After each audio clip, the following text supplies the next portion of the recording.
A gente falava que se o Grêmio perdesse para o Flamengo, a situação no G4 ia ficar muito complicada, simplesmente porque o Grêmio não depende mais das próprias pernas.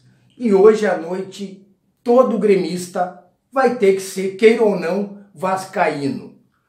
Mas quais os elementos que me fazem acreditar numa vitória do Vasco diante de um São Paulo que vai muito motivado para esse jogo e que tem mais qualidade técnica?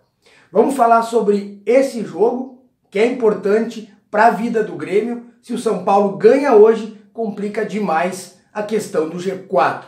Deixa eu te lembrar que tá chegando aí, cara, 23 e 24 de novembro tem Black Friday lá na Ótica Jorge, em Gravataí, com descontos de até 70%.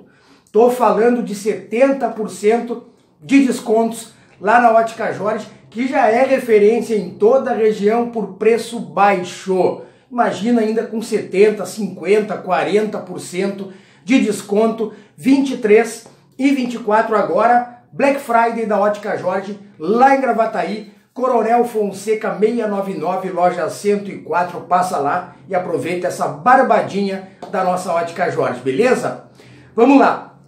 Bom, o que me faz acreditar, ou sou obrigado a acreditar, que o Vasco pode ganhar do São Paulo? O Vasco tem 6 jogos nesse segundo turno em São Januário. 2 mandos de campo foram exercidos no Maracanã nos clássicos contra Flamengo e Fluminense, 2 empates. Nesses 6 jogos em casa, o Vasco venceu 3, empatou 2 e teve uma derrota. Mas quais são os elementos que me fazem acreditar que o time inferior do Vasco vai vencer o São Paulo? Primeiro, a situação do clube na tabela. É um jogo de vida ou morte. O Vasco, se perder para o São Paulo, olha, tá com a corda no pescoço no Brasileirão. É uma mobilização que não é normal em qualquer jogo de rotina. O Vasco vai motivado para campo, talvez até mais do que o próprio São Paulo. Mas claro que só motivação não ganha jogo. Bom, aí a gente tem a boa notícia da volta do Maxi Lopes. Estava afastado 2 jogos, uma lesão no pé, está 100%, tá voltando. Quem sabe não é uma noite inspirada do Maxi Lopes que possa aí salvar o ex-clube nessa briga pelo G4. Também tem o Thiago Galhardo, que é um bom jogador, Iago Pikachu, são os 3 nomes do Vasco, que se tiverem numa noite inspirada, pode ser que faça uma diferença. Essa mobilização toda, São Januário é um caldeirão. É claro que tem muito time que vai lá e ganha, não toma conhecimento, enfim.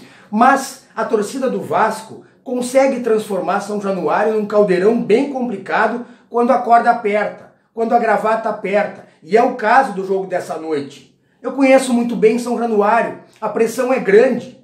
A pressão é grande, a gente tem uma torcida fanática e o Vasco certamente não vai querer voltar para a segunda divisão nesse sobe e desce dos últimos anos que a torcida vascaína já está, digamos assim, de cabelo em pé com essa possibilidade.